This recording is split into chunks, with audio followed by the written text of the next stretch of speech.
Well, hi there, and good Friday afternoon. It is great to see you joining me, and I'm at my remote location. As you recall, I said I'd be doing this in the month of May because of an outreach event that I'm involved in as well. So, real people, real talk. We're looking for real solutions. I'm Tonya Rivens, and this is Canceling COVID. Thanks so much for joining us as we work together to protect ourselves, our families, and of course, our communities. That would be you. As far as our sponsorship, we are so grateful for Mecklenburg County Public Health for what they are providing. They are providing support of this program, but as well as providing information, 980-314-9400 if you need any information. And they've done a good job of keeping everyone educated, reaching out to the community, and even taking in consideration the different platforms to try to get the information out. Now, we've got a huge update from the CDC. It now says you no longer need to wear a mask or physically distance if you're fully vaccinated. Now, this applies for both indoors and outdoors in most circumstances. So, what do you think about that? Do you think fully vaccinated people can safely relax, and kind of blend in?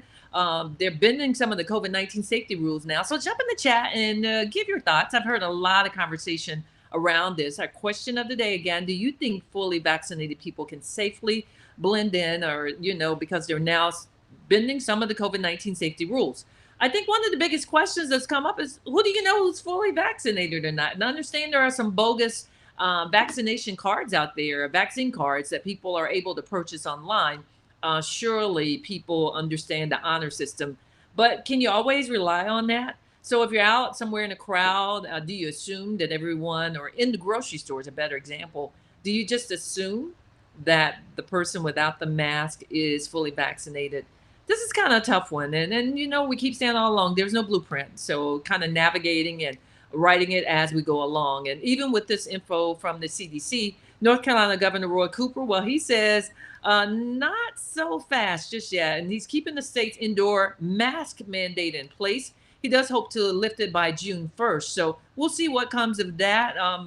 My producer had already shared, and we'll probably touch it again later on. There is an update coming from the state at about 1:30. So, stay on the lookout for that. Stay informed. That's what we really work really hard at, trying to keep you informed. And right now, speaking of information, we want to get real about a COVID conversation that is hurting so many families, and that is mental health. We were already in the hole with that as far as our community, because having this conversation hasn't been something that people have easily embraced.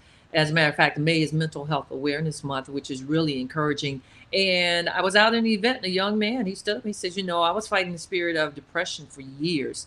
And I'm just so glad that I am able now to, my mom stepped in, she helped me. But what I really admired about this kid, and he's just like a teenager in maybe 10th grade, 11th grade, that he wasn't ashamed and wasn't afraid to stand before a crowd of strangers and share that testimony. And that's what I really appreciate. So I'm honored to bring someone in who has been working in the battlefield. You're talking about a real soldier who has been very vocal. She's passionate, and she goes way out. We go way back from radio days. I'm talking about my guest this afternoon is Fonda Bryant, who has also been named Remarkable Woman of the Year. She is a suicide advocate, and she's dedicated her whole life to saving lives and having people talk about mental health. So what's going on, Fonda? Nothing much. Good morning. Busy as usual. Good afternoon. And thank you so much for having me and having this conversation about something we need to do, not just today and not during the month of May, but 365 days a year. It's that Well, serious. and Fonda, you're going to be my go-to. You have to know that because, we go back to radio days and, laughing and making it work. And when we were all together, was it 2008 when our jobs got cut? And it was like, what are we going to do? God had a greater calling for us. And I just admired that, watching you grow and, plant walking into your purpose is what you've done. And that's really, really very much appreciated. So, just a little background for everyone. Last year, you helped save a college football player. I mean, you saved his life, and you've been named the Community Builder, National Remarkable Woman of the Year. I mean, you doing all this stuff. If people want to find out more, of course, you got the big write up in the Charlotte Observer. Let's just start with that point. Because you were telling me you were up against some real heavy hitters too. Oh yeah, I was against some real heavy hitters. A woman out of Mississippi that was helping people come out of prison. A woman who was in Pennsylvania who was helping veterans, getting them food, helping them with all kind of things. I was up against a woman who has ran marathons for breast cancer in 48 states to 46 states. I think she's running for in every single state. So to win this honor where all of these over 10,000 remarkable women doing things to help their community, it truly, truly is an honor. It's very humbling, but it is definitely a win-win for mental health and suicide prevention. Because one of the things you shared with me, you're like, Tonya, even with all of this and whatever choice or whatever passion people were trying, whatever their cause, whatever they were trying to pursue, it all comes back to one common thread, which is Mental mental. health. Yeah. So Mental let's health. talk about, yeah, what motivates you, your passion for mental health and suicide prevention? Well, I'm a walking testimony. 26 years ago, I had no idea that I was dealing with depression. And in our culture, the way that we think about mental health, first off, we don't even embrace it. It's either pray about it, don't claim it, give it to God. And like most Black people think it's a sign of weakness or you're crazy. And that mentality is killing us. It almost killed me 26 years ago. And it also stops people from getting help. And I'm going to tell you something else it does. It stops people from getting their children help at an early age. Early detection is the key for us to grow up and have healthy lives because if we don't have mentally healthy youth, we're not going to have mentally healthy adults. And that's what happened to me. It took me 35 years plus to be able to come truly mentally healthy and realize that self care isn't selfish, it's mandatory. And you know what, Fonda, and I say this and I say it all the time now, I feel like as descendants of enslaved people, we all need therapy. And Lord knows what we Mhm. just went through and dealing with the change of the leader in chief, or, I'm not even going to acknowledge name, but just all the nonsense that we've gone through the last 4 years. If people feel like, you're okay, then you really need to talk to somebody, because the times and what we've been dealing with, none of it is normal. And you might say, well, who sets the stage for normal? But you do know what's right and what's wrong. And when you got all these things pulling at you, certainly we could all use some therapy. And that's why I appreciate what you're doing.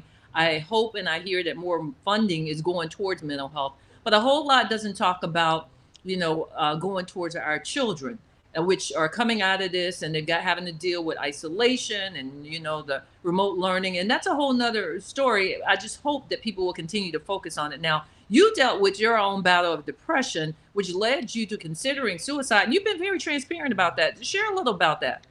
Well, to me, the only way that you can be honest, I mean, the only way you can really help people is by being honest. And for me, I have never been ashamed of having a mental health condition. I've never even been ashamed of my suicide attempt. So 26 years ago, I had no idea I was dealing with depression. And 90% of people who die by suicide have a treatable mental health condition. And the reason why we don't go get help is because of the stigma, calling us crazy, calling us nuts, calling us psycho, and blaming every single issue in this country, especially mass killings, on people with mental health issues. So for me, it was not getting the help, not knowing where to get help, the shame, being ashamed. Mm-hmm. So 26 years ago, I had no idea I was dealing with depression. And thank goodness for my hero, my Aunt Kelly, my Aunt Spanky, because I got to the point where I couldn't take the pain. People Mm-hmm. don't realize that when you're dealing with a mental health condition undiagnosed, that you're not only in pain in your brain, it's pain completely all over your body. You're in a severe pain. And if you don't get that help, because in that moment, we don't want to die, but that pain is so great, we feel like the only way we're going to get rid of that pain is by taking our own life.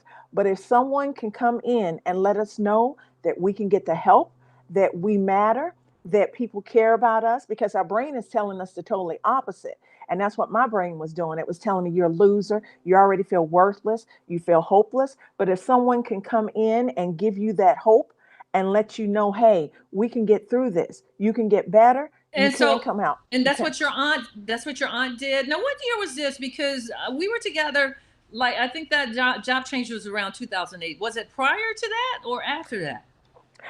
It was prior. For me, it was February 14th, the day of love, February Yeah, 14th, Valentine's Day. 1995. Oh, Yes, wow. Because I've yes. always known you to work out. So is that one of the reasons why you make sure that because you've always been, big on getting fit and kind of getting, what is it, the endorphins flowing? Yes, yes. Yeah. Yeah, that's why I work out. Well, that's one of the reasons. But the biggest reason I work out is because I've learned so much about mental health. When we were working at the radio station, I read about the benefits of working out for mental health that produces mental wellness. So, just like I take a medication for my depression. I also go to the gym to get those endorphins going because it's days, and I'm athletic looking. There's Right. days I don't feel like brushing my teeth, combing my hair, or taking a shower, but people will look at me and say, "What are you talking about? You look perfectly healthy." And Yeah. that's why mental health is called the silent illness, because we look perfectly healthy, but we're struggling. Well, with the loss of so many loved ones, jobs, and even, socially distanced, I mentioned that about our young people, because that's just part of childhood is being able to connect with your peers and being in the classroom. People are really drained emotionally. And back in January, 41% of adults, they reported symptoms of anxiety and or depressive disorder, rather. What are you seeing as a mental health advocate around Charlotte? Oh, I'm seeing anxiety. I'm seeing depression. And that anxiety is probably number one because people are so worried because it's so uncertain right now. We are living in unprecedented times and people are scared. People still aren't coming back. Some people still haven't gotten their jobs. People still are dealing with finances. So I'm seeing a lot of anxiety. I'm seeing a lot of depression. People are opening up and sharing with me. I see a lot of people wanting to take the training that I provide because again they know people who are going through mental health issues and they're worried about them, so they want to learn the best way how to be able to help them. So my So phone let's is never cut off. So let's talk about the training that you're offering. It's a QPR training session that you started during quarantine, and I know you offer at least two free sessions. So kind of to share that with everyone. And for those that are hopping on, I see you hopping on. Please make a comment. We do have a question of the day. I'm just so engaged in the conversation with Fonda, but we love to hear you. It has to do with this new rule where if you're fully vaccinated, you no longer have to wear your mask indoors and outdoors. And I just really want to see you weigh in on that and share your thoughts. Do you think fully vaccinated people can safely, blend in now that as far as the COVID-19 safety rules? I've got a comment here. The Sabbath day from Scripture is an example of self-help. That's why, as a pastor, every 6 months I visit my counselor or sooner. We all need several avenues for self-help: emotional, physical, and spiritual. And that's from a Reverend Charlie Rivens of South Tryon Community Church. Um, did I just say? I did not just say that. Talk about your brain and your mind. He's formerly at South Tryon Community Church. He's now with the Place Church, and they meet over at University City Boulevard. Thank you, Pastor, for hopping on. I appreciate that input. And this is from a man of God that's sharing this. And I think both of us can appreciate that here's someone in ministry that is saying, "Hey, I go see my counselor every 6 months," and then it can tie it into scripture. And I know in your heart, Fonda, we wish more people in ministry would acknowledge because we know our people follow from the house of worship. So thank you, Reverend Rivens, for chiming in and sharing that. I need others to chime in. The question of the day, and that's some good stuff right there. I just asked you about your training session, so talk more about that. Well, I started training last year in March when the governor issued the stay-at-home orders, and I had no idea how it was going to take off. So last year, I've trained over 1,000 people from Ooh, that's a 25, lot. yeah, from 25 states and 5 countries. And so I picked it back up. So what I do is I train free twice a month to adults. Anyone can take the training because anyone can save a life. The trainings are from 1:30 to 3 o'clock. It's an hour and a half long training, and Not in it long. not long. And in that training, you learn how to recognize someone in crisis or suicidal, talk and listen to them in a non judgmental way. That is very important, and help them to get the help. The training is, I said, is free. And then once you complete the training, you get a certificate that lasts for 3 years that you're a certified gatekeeper. You get a QPR booklet and a QPR card, but you walk away very empowered, knowing how to help someone who might be suicidal or in crisis. It's And you know, great training. Fonda, and as you were saying, I was thinking about all these youth groups and all these ministries and all these AAU teams, basketball, football, all of our young people. There's so many ways, they can make this out of a session for Hmm. their group to just to reach out to you and to have this girl. You are the remarkable woman of the year. This thing is getting ready to take off like never before, and I don't understand why people wouldn't take advantage of it because it's so helpful, it's so powerful, and it's free. But you've also got corporations and groups reaching out to you as well. Yeah, that's been great. I trained 66 attorneys with the Mecklenburg County Bar, and I have a waiting list. I had the Matthews Police Department reach out to me. They want all 65 of their officers trained. Good I've stuff. trained churches. I've trained 100 Black men out of Atlanta. More and more people are starting to realize, hey, we need, it's one thing for us to talk about it, but Yeah. I'm giving people the tool to be able to help someone themselves and save a life. And that's what I really respect and appreciate. Your email is up here, Fonda NC underscore, there we go, underscore 40 at yahoo.com, Fonda NC underscore 40 at yahoo.com. You've become synonymous with suicide prevention, your name has, and mental health. And I just appreciate, again, all the work. And God bless your Thank you. son, Wesley, too. He's a journalist into broadcasting. And you've worked really hard as a parent to make sure that you shared and poured into him. Now you've got an upcoming free session if people are interested. When is that? That is going to be next Saturday, May 22nd, from 1:30 to 3 o'clock, and it's going to be online to go to meeting. So anybody can reach out to me and send me an email, and I will send them the flyer and I will send them the login information. There's no registration, but I do require people to be on time for the training, and they have to take the full hour and a half training to get their certificate. But I also train youth too. And a lot of people don't believe that youth can handle suicide, but they do a great job. And I trained a group of Girl Scouts May 1st. So I'm Uh-huh. hoping to have at least one youth training a month, but I put it in the students' hands. They have to get the students together because we at least need 10 people for the training, but they're doing a remarkable job too. So I'm going to keep doing this because I really want to put a dent in the suicide in our state, in our city, and in this country. Well, you are doing some amazing work, my friend, and I certainly Thank appreciate you. it. So, as we start to wrap things up, are there any other comments or final thoughts that you would like to share? I just want everyone to realize that mental health affects us all. 1 out of 5 adults and 1 out of 5 children have a mental health condition. And when it comes to suicide, suicide is everybody's business. It affects us whether it's indirectly or directly. And the thing is, with suicide, it's the most preventable death of all deaths. So if we care enough to get trained in this training, you can save a life and stop a suicide. So I really appreciate you having me on here today. I really do. Oh, anytime, anytime. And I got to tell you, I didn't see the full special for your award, but I did see those beautiful flowers that you told me about. They took roses. Were they roses? And they Yes, spelled they out were her roses. name. They Yeah, they had them custom to say Fonda. And oh gosh, I was like, oh my gosh, that is so special. they were. Yes, They were. I wanted to yeah, bring them home. I told them, I said, listen, because they gave them to me in Los Angeles. And I said, if I would have known y'all were going to do this, I would have just had y'all come to Charlotte so I could at least right. taken them home. But it was such an honor. And by doing this, I'm not resting on my laurels because it's nice to be recognized and awarded, but I'm not done. My award is saving people, helping people, and educating people. That's my true award. That's my true and reward. and our community is so much better as a result of it. So thank you so much. Now, before I let you go, the question of the day: do you think fully vaccinated people can safely relax some of the COVID safety rules, like not wearing their mask indoors? How does that make you feel? Are you comfortable with that?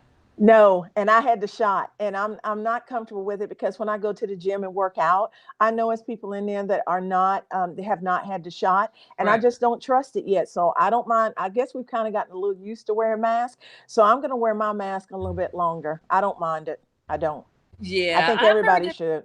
I've heard that from a lot of people, as a matter of fact. And so, good stuff. So, Fonda, let's give out your information one more time for anyone that wants to reach out to you. If you want to give out your email address, or if anybody's looking to get in touch with you, you're on social media, that's for sure. She's on a Facebook as well as Twitter and Instagram. Proud Mom 72. Yes, Proud Mom 72 on Instagram and Twitter. I'm also on Facebook as Fonda Bryant. And you can email me at Fonda, FONDA, NC underscore the number 40 at yahoo.com. And I definitely urge the pastor to take this training because I've been training more and more pastors, which is a good sign, but it's many more that need to be trained. So again, anyone can take the training and it's free of charge. So it's no excuse. Good stuff. Thank you, Fonda. You have a great weekend, and thank you. Thank You're a you. remarkable woman, you. Thank you. Thank you. Appreciate it. All right. I appreciate you as well. What a great way to start off the weekend, folks. And I see Reverend Rivens. I appreciate you hopping on and making the comments. He says he doesn't agree with the question of the day. No, not yet. So I'm taking that to mean no, it is not time to take the mask off. I keep thinking of Future's song. If anybody follow hip hop, it's mask on, mask off, mask on, mask off. Interesting that he came out with this song even before the pandemic hit. It seems like we're on and off, on and off. And for me, it's about a little bit of common sense and common courtesy. And we realize that I'm not blaming anyone because we are certainly working through this. And we've come a long way from a year ago. That's for sure. No one can deny that. And I think there's a lot of pressure now to try to pacify or people that have been vaccinated to kind of, reward them. But on the other way, or on the other hand, is there are people that are saying, I'm vaccinated. What now? Why do I have to keep wearing it? But it's also a way for people who haven't been vaccinated to say, if you get vaccinated, you can drop your mask. I think the problem is we just don't have a good system to monitor who is and who hasn't, and using the honor system is definitely probably not going to work out too well. But I see Sonia McRoberts. Hey, beautiful, has hopped on. She says, no, it's not time. Leave the mask on. Kiss, kiss. And kisses to you as well. Thank you for hopping on. Hey, guys, we're on Facebook and we're on YouTube. I'm so excited about that as we continue to expand. So grateful for our sponsors in Mecklenburg County Department of Public Health. We really appreciate them as well. Ms. McRoberts says she's vaccinated, but her mask will stay on. And that's what I'm hearing from a lot of people. Thank you for chiming in for the question of the day. A lot of people who are fully vaccinated says they're not taking it off yet either. And I pointed out, who do you know based on the honor system, especially when you're inside at a grocery store? Do you really know if that person, if they don't have their mask on, has been vaccinated or not? And I know people are saying, well, they can start asking for these cards, but just like anything else, if people are trying to get around and beat the system, they'll find a way. And a lot of people are buying these bogus cards online, which it just blows my mind. It's beyond me. And I suspect that's probably going to ramp up. But if you have any questions or need information, Mecklenburg County Public Health will give you all you need to know about COVID-19, as well as provide details about the vaccine, or if you're a little concerned, mecnc.gov, or call 980-314-9400. It's just a great way to get information versus going with word of mouth. I'm not sure what happened just now with my computer, but instead of trying to piecemeal information together, I'm so grateful for Fonda Bryant for taking the time to talk with us as well. Thank you all for hopping on. Thank you for providing your feedback. I will put this out there as we start to wrap things up. Every Friday in the month of May, if you know someone, my nonprofit is partnered with some other community organizations in Cornelius, Exit 28. It's Friday, 10 a.m. It kicks off. We usually do the organizations and churches, ministries, and we've got free food boxes. It's the Farmers to Family Tables program that's provided by USDA. And that's why you'll see me here every Friday. I use my remote location, aka my sister's house. I'm out on her on her patio. But it's an opportunity for you to come and get free food. There's no reason anyone should be going hungry right now. I know a lot of people are getting some assistance from the government. Take that and put it to the side. Take advantage of these free food boxes. And it's real food. I mean, like chicken and cheese and milk and yogurt and vegetables, fruits, and we're giving them out. There's no charge to show up again on Fridays. Now today we got them moved really, really quickly. We were done by probably 11:45, and we just started at 10. But if you're interested, I will post additional information, or you can find out the information on my social media sites. Well, you can join me this Sunday. Sounds of Inspiration kicking off at 7 a.m. at Streets 1033, 100.5. I also broadcast live starting around 8 o'clock. I'm on from 7 to 9. So hopefully you'll tune in. You'll get a chance to join me for that as well. As always, life's challenges make you better, not bitter. Thank you for your comments. Thank you for hopping on. Remember, we're now not just on Facebook, we're on YouTube. We're grateful as we continue to branch out with canceling COVID. So have a great weekend, everyone. Be safe. Keep in mind, Mecklenburg County Public Health, huge sponsor, and we're grateful for their support. And they are there for you as well. If you have any questions, mecnc.gov, as well as 980-314-9400. Hopefully, I didn't get that number wrong. Thanks for tuning in, everyone. Have a great weekend.